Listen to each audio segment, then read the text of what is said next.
ನಮಸ್ಕಾರ, news of ಹಿಂದೂಸ್ತಾನ್ಗೆ ಸ್ವಾಗತ. ನಾನು ಭಾನುಮ್ಮ.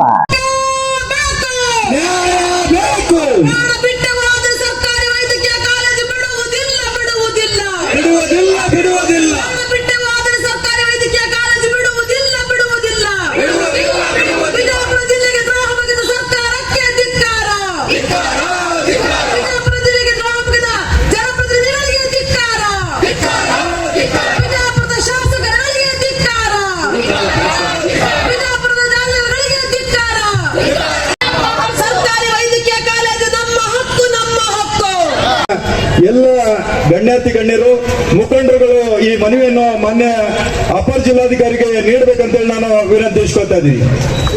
ಸನ್ಮಾನ್ಯ ಶ್ರೀ ಸೋಮಲಿಂಗ್ ಗೆನ್ನೂರ್ ಸಾಹೇಬರು ಅಪರ ಜಿಲ್ಲಾಧಿಕಾರಿಗಳು ಅವರು ಈ ಮನವಿಯನ್ನು ಸ್ವೀಕರಿಸಿ ಮಾನ್ಯ ಮುಖ್ಯಮಂತ್ರಿಗಳಿಗೆ ರವಾನಿಸ್ತಾ ಇದ್ದಾರೆ. ತಮ್ಮೆಲ್ಲರ ಜೋರಾದ ಚಪ್ಪಾಳೆ ಮೂಲಕ ನಾನು ಈ ಮನವಿಯನ್ನು ನೀಡ್ತಾ ಇದ್ದೀವಿ.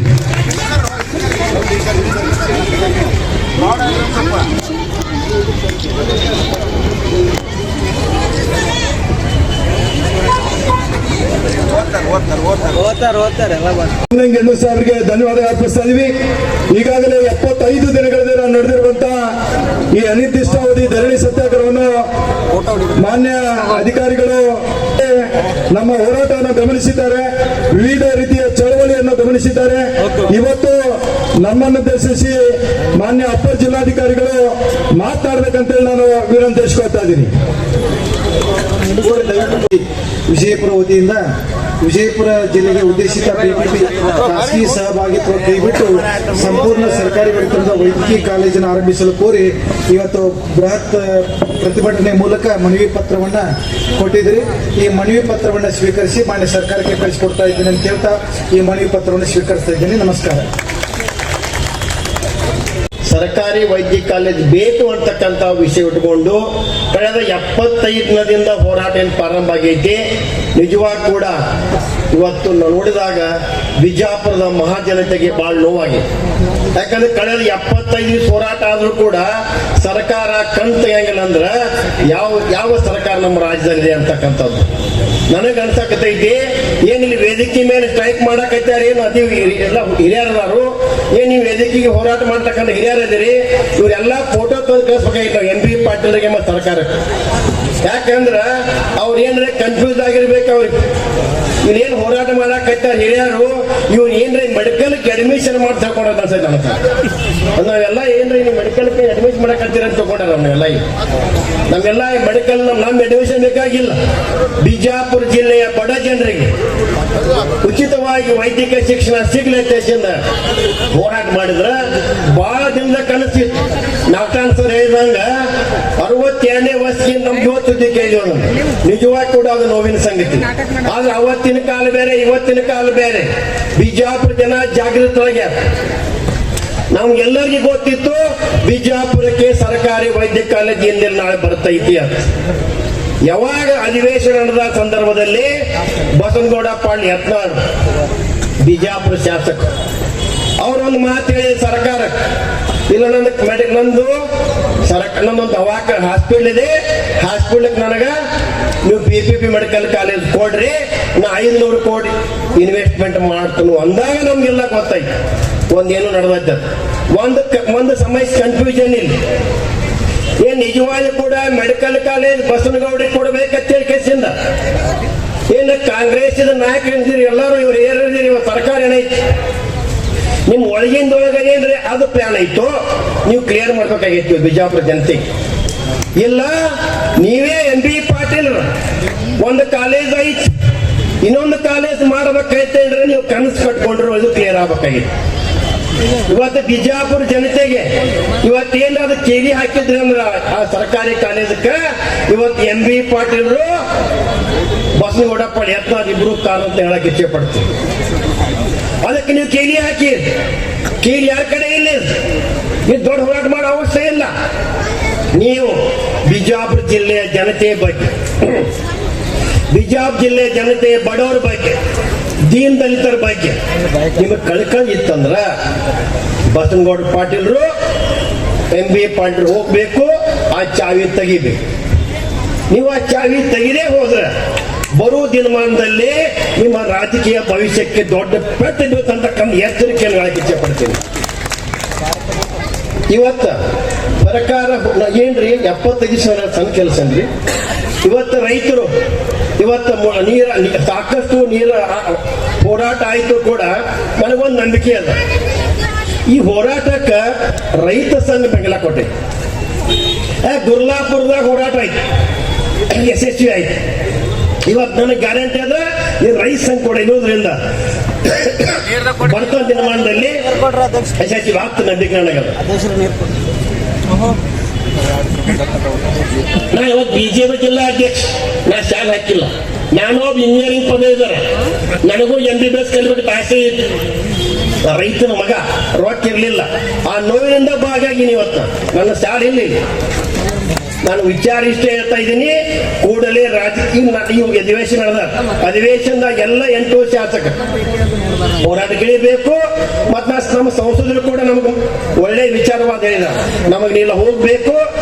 ಸಂಸದರು ಕೂಡ ಈ ಸರ್ಕಾರಿ ವೈದ್ಯ ಕಾಲೇಜ್ ಸಿಗುವವರೆಗೆ ಈ ಬಿಜಾಪುರ ಹೋಟೆಲ್ ಇರ್ತಕ್ಕಂಥ ಮಾತನ್ನು ಕೂಡ ಹೇಳಿದ್ದಾರೆ. ಅದು ಕೂಡ ನಾನು ನಿಮ್ಗೆ ಹೇಳಕ್ಕೆ ಇಚ್ಛೆ ಪಡ್ತೀನಿ. ನಾನು ಕೂಡ ಇವತ್ತು ರೈತರಿಗಾದ ಅನ್ಯಾಯ.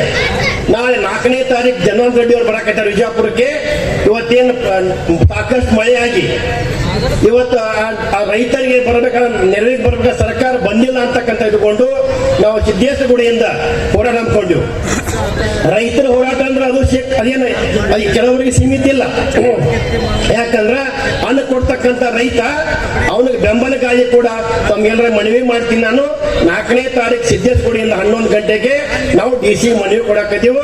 ನಾನು ಹೇಳ್ತಾ ಜಿಲ್ಲಾ ಅಧ್ಯಕ್ಷನಾಗಿ ಭಾರತ ಜಿಲ್ಲಾಧ್ಯಕ್ಷನಾಗಿ ಅಲ್ಲ, ನಾನೊಬ್ಬ ಇಡೀ ಭಾರತ ಜಿಲ್ಲಾಧ್ಯಕ್ಷ ಎಲ್ಲರೂ ಕರ್ಕೊಂಡು ಬಂದಿನಿ. ಅವತ್ತು ಸಾಕಷ್ಟು ಜನ ಇದ್ರಿ, ಇವತ್ತು ನಾವು ಚಾಲ ಹಾಕೊಳಕ್ ಹೋಗಿಲ್ಲ. ಎಲ್ಲ ಸಾಕಷ್ಟು ಜನ ಇದ್ದಾರೆ, ನೀವು ಅದಾರಿ. ನಾವು ಸತತ ಭಾರತೀಯ ಜನತಾ ಪಕ್ಷ ಬಿಜಾಪುರ ಜಿಲ್ಲೆಗೆ ಈ ಮೆಡಿಕಲ್ ಕಾಲೇಜ್ ಸಿಗುವವರೆಗೆ ನಾನು ಕೂಡ ಒಬ್ಬ ಜೀವನ ಕೊಡೋಕೆ ತಯಾರಾಗಿ ಅಂತಕ್ಕಂಥ ಮಾತನ್ನು ಮುಂದೆ ಹೇಳ್ತಾ ಇದ್ದೆ. ಎರಡು ಮಾತನಾಡ್ತಾರೆ. ಸ್ನೇಹಿತರೆ, ಈಗಾಗಲೇ ಹೋರಾಟದಲ್ಲಿ ಪಾಲ್ಗೊಂಡಿದ್ದೀರಿ. ಹೋರಾಟ ಯಶಸ್ವಿಯಾಗಿ ನಡೆದಿದೆ. 75 ದಿನ, ಇದು 75ನೇ ದಿನ. ಬಟ್ ಸರ್ಕಾರ ಮಾತು ಕೇಳ್ತಾ ಇಲ್ಲ. ಸರ್ಕಾರ ಹೇಗಾದ್ರೂ ಮಾಡಿ ಒಂದು ಖಾಸಗಿ ಮೆಡಿಕಲ್ ಕಾಲೇಜ್ನ ಪ್ರಾರಂಭ ಮಾಡಬೇಕು ಅನ್ನೋದಿದೆ. ಹೆಸರು ಖಾಸಗಿ ಸಹಭಾಗಿತ್ವ ಅಂತ, ಉದ್ದೇಶ ಖಾಸಗಿ ಮೆಡಿಕಲ್ ಕಾಲೇಜ್ ಮಾಡ್ಬೇಕಂತ ಹೇಳಿ. ಇಲ್ಲಿ ಇದೆಯಲ್ಲ ಗವರ್ಮೆಂಟ್ ಹಾಸ್ಪಿಟಲ್, 150 ಎಕರೆ ಹಾಸ್ಪಿಟಲ್, ಅಲ್ಲಿ ಎಲ್ಲಾ ಫೆಸಿಲಿಟಿ ಇದೆ. ಆ ಎಲ್ಲಾ ಫೆಸಿಲಿಟಿನ ತೆಗೆದುಕೊಂಡು ಹೋಗ್ಬಿಟ್ಟು ಖಾಸಗಿ ಅವರಿಗೆ ದಾನ ಮಾಡ್ಬೇಕು, ಅವ್ರಿಗೆ ಧಾರೆ ಏರಿಬೇಕಂತ ಹೊರಟಿದ್ದಾರೆ. ಈ ಅನ್ಯಾಯದ ವಿರುದ್ಧ ನಾವೆಲ್ಲ ಹೋರಾಟ ಮಾಡಬೇಕಾಗಿದೆ. ಸ್ನೇಹಿತರೆ, ಇವತ್ತು ನಿನ್ನೆ ಪೇಪರ್ ನೋಡಿ, ನಿನ್ನೆ ಪ್ರಜಾವಾಣಿನಲ್ಲಿ ಎಂಜಿನಿಯರಿಂಗ್ ಕಾಲೇಜ್ಗಳಲ್ಲಿ 20,000 ಸೀಟು ತುಂಬಿಕೊಳ್ತಾ ಇಲ್ಲ. ಸೆಲೆಕ್ಷನ್ ಆಗಿದೆ, ಬಟ್ ಆ ಸೀಟ್ಗಳು ಯಾರು ಬಂದು ಸೇರ್ಕೋತಾ ಇಲ್ಲ. ಖಾಸಗಿ ಮೆಡಿಕಲ್ ಕಾಲೇಜ್ಗಳು, ಖಾಸಗಿ ಇಂಜಿನಿಯರಿಂಗ್ ಕಾಲೇಜಲ್ಲಿ. ಯಾಕೆಂದ್ರೆ ದುಡ್ಡಿಲ್ಲ. ದುಡ್ಡಿದ್ದಿದ್ರೆ ಹೋಗಿ ಫೀಸ್ ಕಟ್ಟೋರು, ದುಡ್ಡಿದ್ದಿದ್ರೆ ಹೋಗಿ ಅಲ್ಲಿ ಸೇರ್ಕೊಳ್ಳೋರು. ಯಾರ ಹತ್ರ ದುಡ್ಡಿದೆ ಸ್ವಾಮಿ? ಜನಗಳ ಹತ್ರ ದುಡ್ಡಿದೆಯಾ? ನೀವು ಖಾಸಗಿ ಮೆಡಿಕಲ್ ಕಾಲೇಜ್ ಮಾಡಿದ್ರೆ ಇವತ್ತು ರೈತರು ಬಿತ್ತನೆ ಮಾಡಿ ಬೆಳೆ ತೆಗೆದ್ರೆ ತಾವು ಏನ್ ಖರ್ಚು ಮಾಡ್ಕೊಂಡಿರ್ತಾರ ಆ ದುಡ್ಡು ವಾಪಸ್ ಬರುವಲ್ದು, ಬೆಂಬಲ ಬೆಲೆ ಸಿಗ್ತಾ ಇಲ್ಲ ಅವ್ರಿಗೆ. ಅದಕ್ಕೆ ರೈತರು ಸತ್ತೋಗ್ತಾ ಇದ್ದಾರೆ. ಖಾಸಗಿ ಮೆಡಿಕಲ್ ಕಾಲೇಜ್ಗೆ ಅವ್ರ ಮಕ್ಕಳನ್ನ ಕಳಿಸ್ತಾರೇನ್ರಿ? ಎಲ್ಲಿದೆ ದುಡ್ಡು? ಯಾರ ಹತ್ರ ಇದೆ? ರೈತರ ಹತ್ರ ಇದೆಯಾ? ಕಾರ್ಮಿಕರ ಹತ್ರ ಇದೆಯಾ? ಇವರು ಪರ್ಮನೆಂಟ್ ಮಿಡ್ಲ್ ಕ್ಲಾಸ್ ಅವ್ರ ಹತ್ರ ದುಡ್ಡಿಲ್ಲ ಸ್ವಾಮಿ. Permanent nature of the job ಅಂದ್ರೆ ಕಾಯಂ ಸ್ವರೂಪದ ಹುದ್ದೆಗಳಿಲ್ಲ. ಎಲ್ಲ ಹುದ್ದೆಗಳನ್ನು ಗುತ್ತಿಗೆ ಹುದ್ದೆಗಳು ಮಾಡಿಬಿಟ್ಟಿದ್ದಾರೆ, ಗುತ್ತಿಗೆ ಕಾರ್ಮಿಕರನ್ನು ಮಾಡಿಬಿಟ್ಟಿದ್ದಾರೆ. ಎಂಜಿನಿಯರಿಂಗ್ ಮಾಡಿರೋನು ಗುತ್ತಿಗೆನೆ, MA MSc PhD ಮಾಡಿರೋರು ಗೆಸ್ಟ್ ಲೆಕ್ಚರ್ ಆಗ್ತಾರೆ. ಯಾರ ಹತ್ರನೂ ಪೂರ್ಣ ಪ್ರಮಾಣದ ಜೀವನ ಯೋಗ್ಯ ವೇತನ ಇಲ್ಲ. ಮಧ್ಯಮ ವರ್ಗದವ್ರ ಕೈಲೂ ಕೂಡ ಜೀವನ ಯೋಗ್ಯ ವೇತನ ಇಲ್ಲ. ಇದು ಕೇವಲ ರೈತರು ಕಾರ್ಮಿಕರ ಸಮಸ್ಯೆ ಅಲ್ಲ, ಈ ದೇಶದ ಜನಸಾಮಾನ್ಯರ ಸಮಸ್ಯೆ. ನಮ್ಮ ಹತ್ರ ಹಣ ಇಲ್ಲ, ಇವ್ರು ತಗೊಂಬಂದು ಖಾಸಗಿ ಮೆಡಿಕಲ್ ಕಾಲೇಜ್ ಮಾಡ್ತಾರೆ. ಯಾರಿಗೆ ಮಾಡ್ತಾರೆ ಅಂದ್ರೆ ಯಾರಿಂದ ನಾನು ದೋಚಿ ದುಡ್ಡು ಮಾಡಿರೋ ತಂದು ಅವನು ಸೇರಿಸ್ಬೇಕು ತನ್ನ ಮಗನ್ನ. ಪ್ರಾಮಾಣಿಕವಾಗಿರೋ ಯಾರು ಸೇರ್ಸಕ್ಕಾಗಲ್ಲ. ಆದ್ರಿಂದ ಸ್ನೇಹಿತರೆ, ಯಾತಕ್ಕೆ ಶ್ರೀಮಂತ ಉದ್ಯಮಿಗಳಿಗೋಸ್ಕರ ಇವರು ರಾಜ್ಯ ಆಳ್ತಾ ಇದ್ದಾರೆ.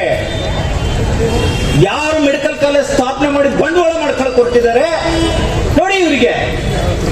ಶಿಕ್ಷಣ ಕ್ಷೇತ್ರ, ಆರೋಗ್ಯ ಕ್ಷೇತ್ರ, throughout the world, throughout India market ಇಲ್ಲ ಅವರಿಗೆ.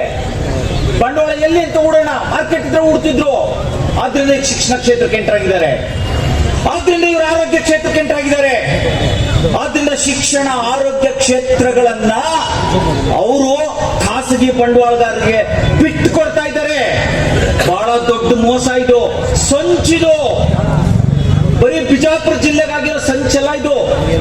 ಬಿಜಾಪುರ ಜಿಲ್ಲೆ ಪ್ರಶ್ನೆ ಅಲ್ಲ ಇದು, ಇದು ಇಡೀ ದೇಶದ ಸಮಸ್ಯೆ.